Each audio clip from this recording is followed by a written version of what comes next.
Talk about a crusher. Yes! Oh! Are you kidding me?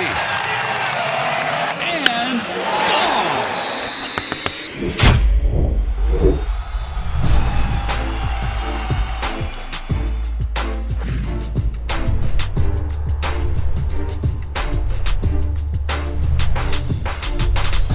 Welcome back to the Schoolyard Sports Podcast. I'm the host of this podcast, Lane Frank, and episode 116. So 116 episodes through, and I got action-packed episode planned for you.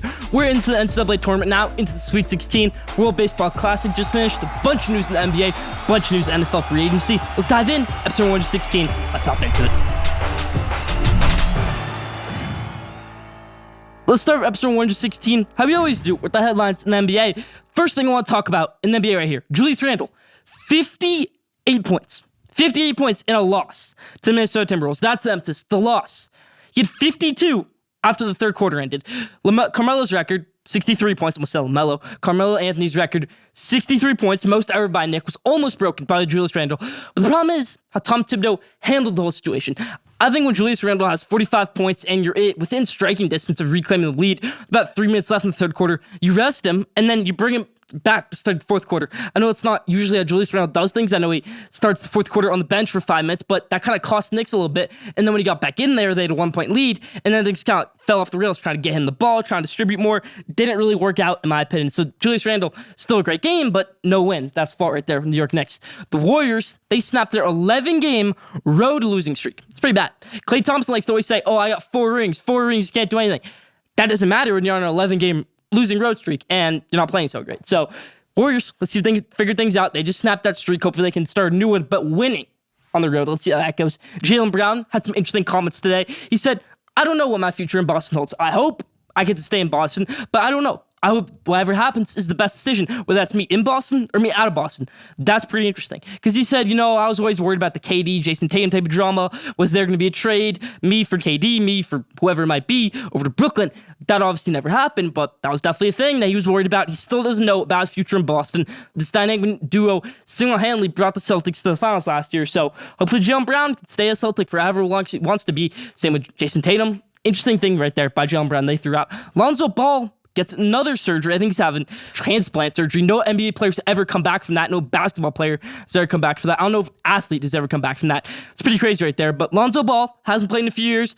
Right when we saw him play, he was kind of getting the peak of his career, and then he started getting injured, so that's tough right there. But hopefully Lonzo Ball can get back on track. We'll see how it goes. Keep your alerts up with him, Lonzo Ball. The Kings, everybody, obviously they clinched the playoff spot. So amazing. They're playing great right now. 3 in the Western Conference. Mike Brown done a great job. He should be in consideration for Coach of the Year, if not anybody else. I think Joe Mazzulla should be up there. A few other guys, but Mike Brown, definitely throw me in there. First year back as a head coach in years, done a great job. LeBron James, obviously the rumors that he's going to come back, and then the rumors that he's done for the rest of the regular season. If he's done for the rest of the regular season, do the Lakers make the playoffs? I don't know. Leave your thoughts on that in the comment section. Let's move to the NFL. An interesting week of free agency. Ezekiel Elliott gets cut by the Dallas Cowboys. Kind of everybody thought this would happen, but still a bit bittersweet for the Cowboys. Obviously, they always thought they could win a championship with Ezekiel Elliott and Dak Prescott. Never really happened. Now they have Dak Prescott. Ezekiel Elliott was great in his prime. Now not so great. I don't know who's going to pick him up. I see this as a Le'Veon Bell type of situation. He was always the best running back, and then he doesn't play for a year, and then he falls off the market and gets a lackluster deal from the Jets, and then does nothing on the Jets. So hopefully that doesn't happen with Zeke. Hopefully he can get another good deal. Aaron Rodgers thinks he's going over to the New York Jets. I don't know. It came out on Friday where it was, Aaron Rodgers wants to go to Jets, and then it became official. A few days later, Aaron Rodgers officially wants to become a New York Jet. And then you think compensation, full of trade, going to be done by the next day, later that day, maybe a few more days. It's been about a week now. That's cause for concern. We're going to talk about that later. Aaron Rodgers, does he end up a New York Jet? Still a thing to worry about right now. Jalen Ramsey broke the NFL internet last Sunday, going over to the Miami Dolphins. This is a perfect move. Going from LA, from the Rams to Miami Dolphins. Miami Dolphins can definitely be Super Bowl contenders with this secondary. They cut Byron Jones. Everybody was a little bit surprised by that. And then you see the move, obviously. They get Jalen Ramsey. They fleeced Los Angeles Rams, in my opinion. Los Angeles Rams, you can get a first-round pick. I don't care where Jalen Ramsey wants to go. I'm trading him to wherever I'm going to get a first-round pick. He doesn't have a no-trade clause. I'm trading to him wherever I can get a first-round pick, a second-round pick. They got a late third-round pick, and they got a tight end named Hunter Long. Anybody of you know who Hunter Long is? I have no clue. One career catch. Yeah, that's not going to cut it right there for maybe the best cornerback in the game, Jalen Ramsey. Lamar Jackson, still non-exclusive tag, still weird drama going on there. He wants to be a Raven. He doesn't want to be a Raven. New reports coming out every single day. Interesting news. The NFL right there. That'll wrap up the headlines in the NFL. For college basketball, we're going to discuss a lot of it later, but what a great NCAA tournament we've had so far. WBC, just wrapped that up. Obviously, there's the great parts of WBC where you win the championship, and then there's the bad parts where you see Edwin Diaz getting injured. We're going to talk about all of that coming up later. That's just the headlines. Stay tuned for an action-packed episode 116. Still more to come. Japan has won the World Baseball Classic. This is kind of revenge from 2017 when they got eliminated by the United States in the semifinals. But this is amazing right here for Japan. Obviously, they were really packed the whole time. Really an amazing crowd that showed out for them. Really an amazing stadium, the Tokyo Dome, when they had the group stages. Now going over to Lone Depot Park, taking down the United States. Shohei Ohtani became a sensation. Lars Nootbaar became a sensation. Murakami became a sensation after his walk-off versus Mexico. So many great moments. This Japan squad, undefeated WBC champions. That's what WBC is all about, everybody. Love it. Love it. I have my WBC Israel hat on right now. Obviously, they couldn't make it out of the group stage, but Japan, WBC, great uniforms, great everything. That's why I love WBC. You get to see display of these guys. Some of these guys might not even make it over to MLB for the next 5 years. You could say Roki Sasaki might not make it over to MLB for the next 5 years, but he could go out and be an ace in MLB right now. That's kind of happened with Kodai Senga. He pitched in that 2017 World Baseball Classic, didn't make it over to MLB until right now. A lot of other guys. You obviously have the guy going over to the Red Sox. You have Murakami, who's not in MLB right now, but he should be in a few years. Had that walk-off against Mexico. So great stuff in WBC. I loved it. Leave thoughts in the comment section.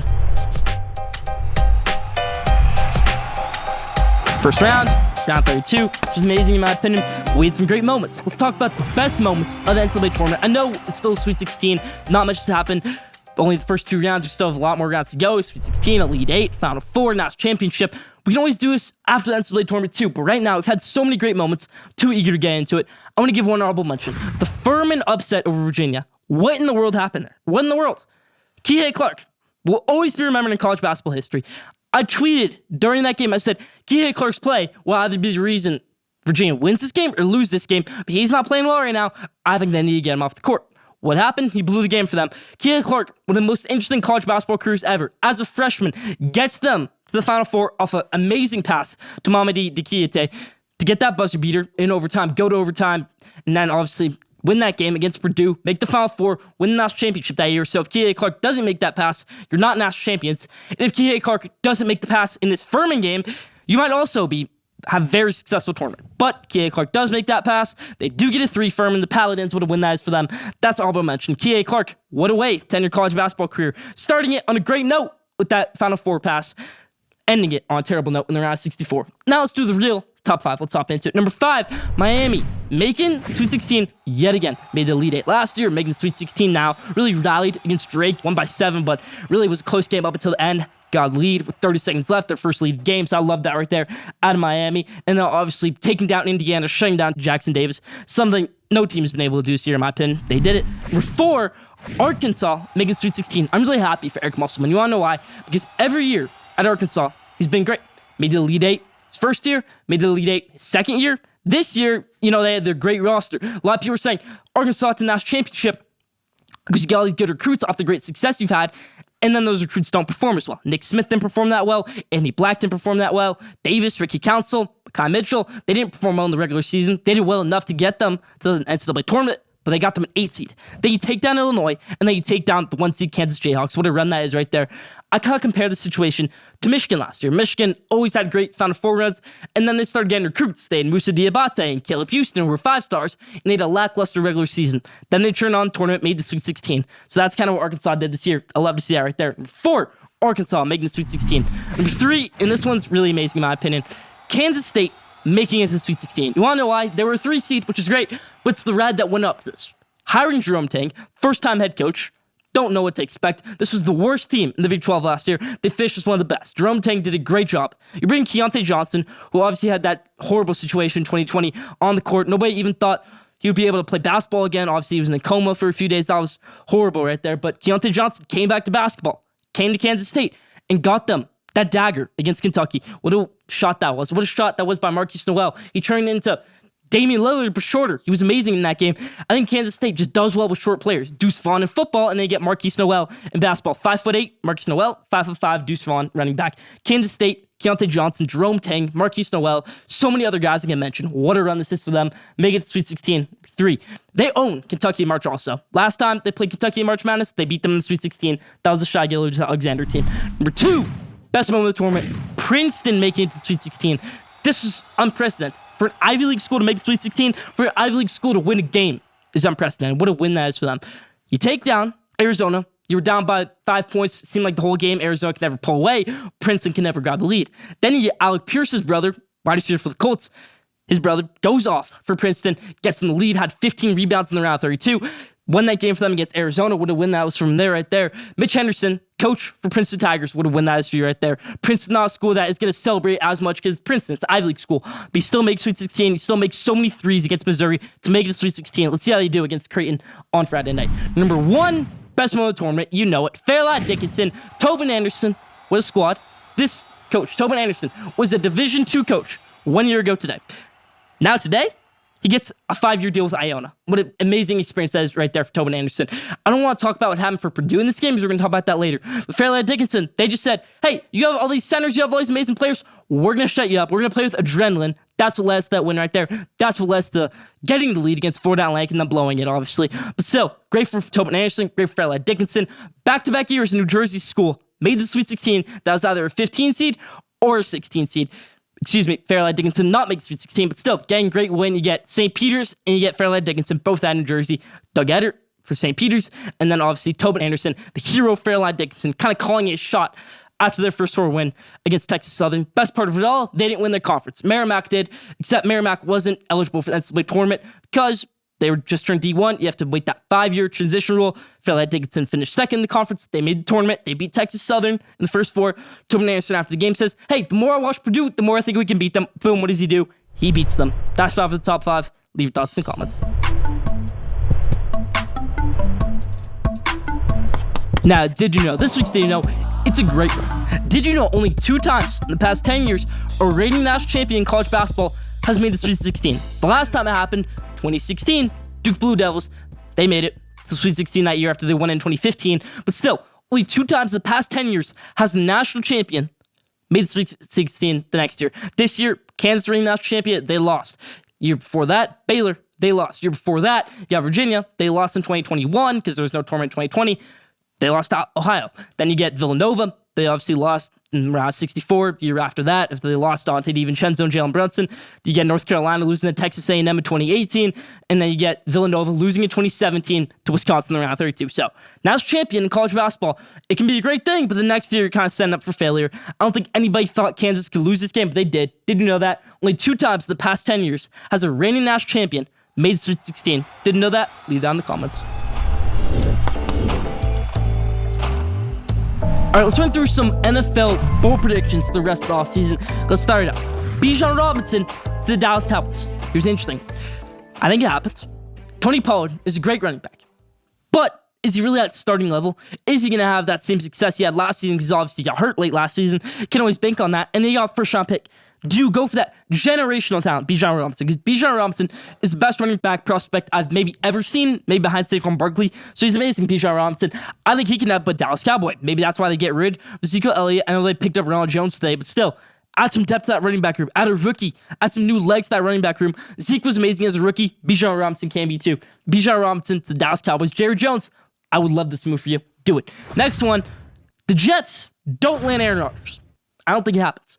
I think Aaron Rodgers might just end up retiring if this deal doesn't go through because it's just going to fall through at some point if it hasn't happened already. It could either happen today or maybe never because of how different these sides are.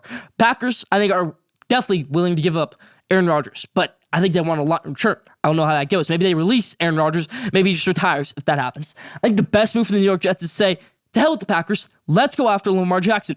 We don't even have to accept a deal from them. We can just give him a big offer and he'll accept. And then we have to do no trade because that's what the non-exclusive franchise tag is. Or if you do have to trade him, the whole issue with the Packers is right now, they don't want to give up first-round picks. Okay, you can give up Zach Wilson, but they already have their quarterback, Jordan Love. If the Ravens give Lamar Jackson, they could use a quarterback, Todd Monken with Zach Wilson. That could be a deadly duo. That's why it could be amazing right there. You could give up Zach Wilson, a first-round pick, maybe a second-round pick, and that could get the deal done. I think Packers want around 3 first-round picks right now. That's not going to happen, and they're obviously not going to take Zach Wilson because they have Jordan Love. So that's a pick right there. Jets, Lamar Jackson. Sorry, Aaron Rodgers, whatever you want to call it. Lamar Jackson to the Jets be amazing with Breece Hall, Garrett Wilson. Ooh, that offense will be blazing fast. Last one. The Patriots go big on somebody else. It could be DeAndre Hopkins. It could maybe even be Lamar Jackson. Maybe they give up on Mac Jones. I think the Patriots go big. Their first big move in maybe years, because they've done some subtle moves. You get the Juju move. You get the moves that they had a few offseasons ago. You get Matthew Judon, Nelson Aguilar. Not a move like that. A big move. A blockbuster move. I think it's coming from the New England Patriots. Leave thoughts in the comment section. That's about my bold predictions. College basketball madness. March Madness. And when I say it was madness, there was a lot of madness over the first weekend in college basketball. Thursday, Friday, Saturday, Sunday. So let's pick the Sweet 16, and then we'll break down what happened on those days. First game, Alabama, San Diego State. San Diego State, go to run. You beat Charleston. You destroy Furman. Brandon Miller. Might be too much for you guys. San Diego State loses to Alabama. Quick hint right here. Brandon Miller, no points in their first round game against Texas A&M Corpus Christi. Could that affect him? Or just have to wait and see? I saw a little funny thing today. You know how Nate Oates said Brandon Miller was just at the wrong place, wrong time? Dick Saban said when their player got arrested for obviously terrible charge, everything like that, he said, there's no such thing as wrong place, wrong time. Was that a shot in Nate Oates? I don't know. Alabama wins this one, but I digress. Alabama wins this one over San Diego State. They move on to the Elite Eight, where they will play the winner of Creighton versus Princeton. Princeton, great run. I think Creighton's going to be too much for you. Baylor Shireman, Ryan Nemhard, Brian Kalkbrenner, too much for you. Creighton, just too good right now. I really had Creighton Final Four preseason. I wish I stuck out with that pick.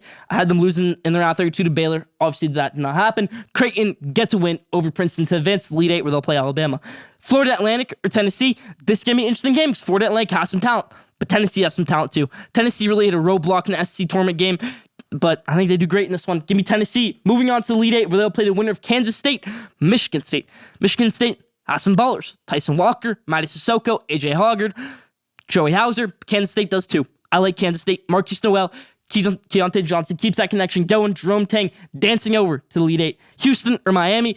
Originally, I had Miami in the Sweet 16, and I switched my mind before I did the episode. Now they're in the Sweet 16. They're playing Houston.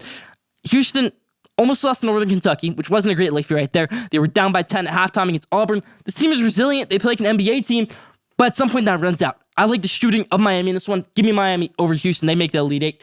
Xavier or Texas, I previewed it in the episode last week. I said this would be a matchup. This did happen. I predicted it correctly.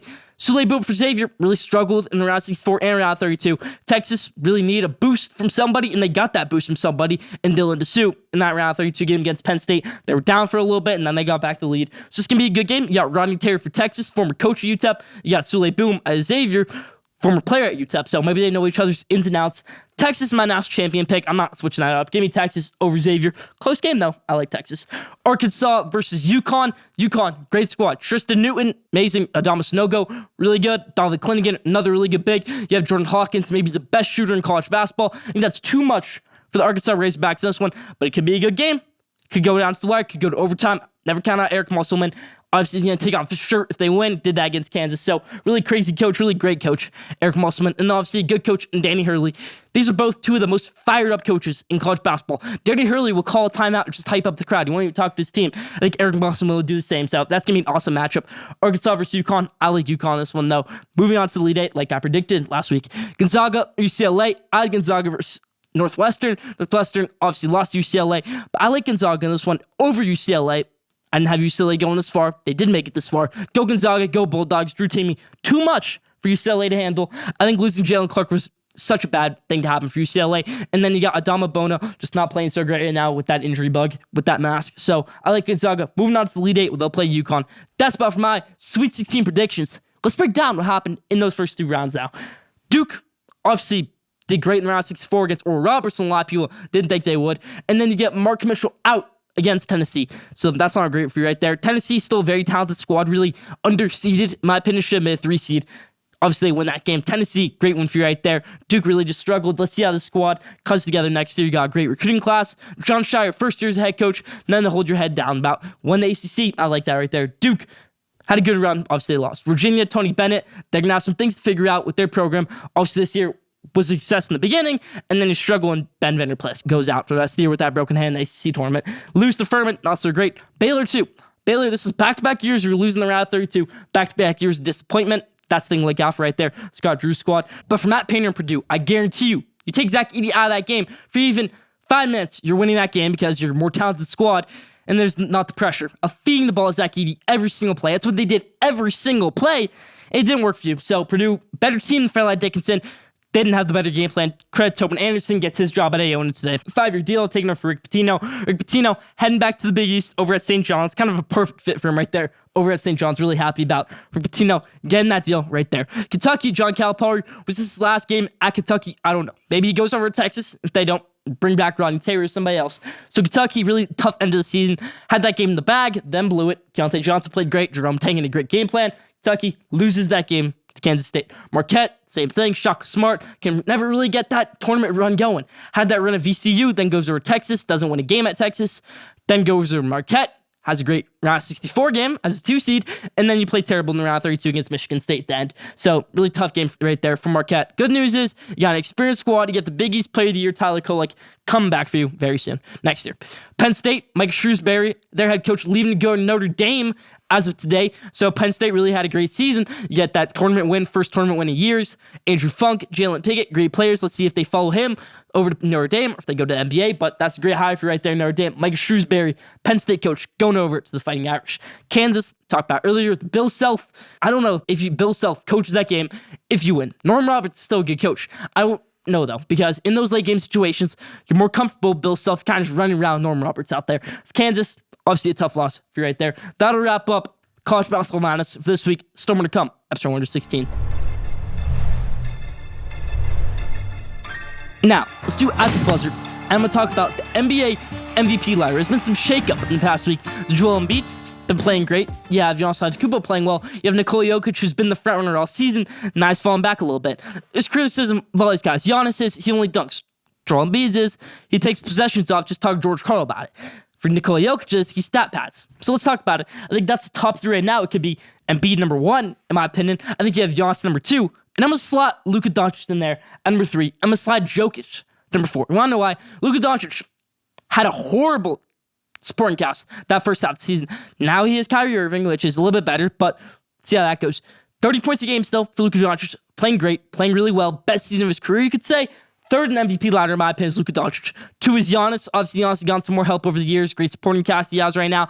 Playing great. Giannis number 2. Joel Embiid number 1, though. Just most dominant player in the NBA right now, you could say. At least this season. Maybe all time, it could be LeBron. Maybe if you're playing the playoffs, it's Giannis. But in the regular season, right now, I'd say Joel Embiid gets to the foul line more than anybody else. Another player who gets to the foul line a lot, Shai Gilgeous-Alexander. He's at my honorable mention right now. Playing great right now. 30 points a game, more than that, actually. 31 points per game for Shai Gilgeous-Alexander. Doesn't really get the credit that he deserves, in my opinion. Really just so underrated, so talented. I don't know how many years he has in Oklahoma City, because Oklahoma City Thunder, still a good squad. Chet Holmgren, Josh Giddey, Shai Gilgeous-Alexander, Lucian Stort. But when does that all piece together to make it a championship dynasty? So I don't know. Oklahoma City, not the greatest city to desire for. Kevin Durant left it. Russell Westbrook left it. Let's see if Shai Gilgeous-Alexander will do the same. That's my honorable mention. That's about at the buzz this week. My NBA MVP ladder. Now, the best for last question of the day. This week's question of the day is, how has the NCAA tournament been so far in your eyes? Have you loved the round 64? Was it a good enough amount of upsets? Not enough upsets? Too many upsets? Do you like the close games? My only issue right now is that there hasn't been a buzzer beater. There hasn't been a game that has gone to overtime. All these games have been close, but there hasn't really been a game that's come down to the wire. There's been games where you get intentional fouls, you end up winning by 5, you end up winning by 6, 7, 4, whatever it might be. Yeah, there hasn't really been a game yet where there's a last-second shot, and the only one I could think of is Maryland, West Virginia. West Virginia went for that winner. They didn't get it. That was the first game of the tournament. So, a little interesting thing right there. I wish there's more close games, but I love how the tournament's been shaping out so far. Leave thoughts in the comment section. That's about for question of the day this week. That's about for Schoolyard Sports. Lane Frank, episode 116. Thank you for tuning in. Follow Schoolyard Sports on Instagram at Schoolyard Sports for awesome sports news updates. Follow Schoolyard Sports on Twitter at Schoolyard Sport for sports news and debates. Follow Schoolyard Sports on TikTok at Schoolyard Sports for more amazing content like this. Don't forget to subscribe, rate, review the best sports content in the world. We'll be back in next week, episode 117. Stay tuned.